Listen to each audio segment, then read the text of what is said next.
চাঁপাইনবাবগঞ্জের শিবগঞ্জ উপজেলার মনাকষা ইউনিয়নের রানীনগর হঠাৎপাড়া গ্রামে সেপটিক ট্যাঙ্কি থেকে এক গৃহবধূর মরদেহ উদ্ধার করেছে পুলিশ। বুধবার 11 মার্চ নিজ বাড়ির সেপটিক ট্যাঙ্কি থেকে তার মরদেহ উদ্ধার করা হয়। জানা গেছে, নিহত নাসিমা বেগম রানীনগর হঠাৎপাড়া গ্রামের মিজানুর রহমান ভেজুর স্ত্রী। পুলিশ মরদেহ উদ্ধার করে ময়নাতদন্তের জন্য চাঁপাইনবাবগঞ্জ জেলা হাসপাতালে পাঠিয়েছে।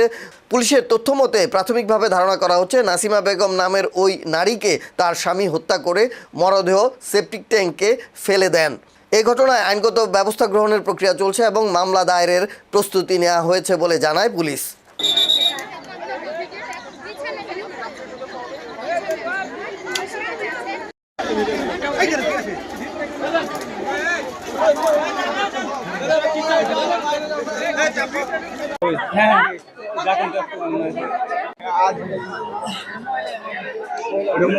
ওটা মহিলা পুলিশ।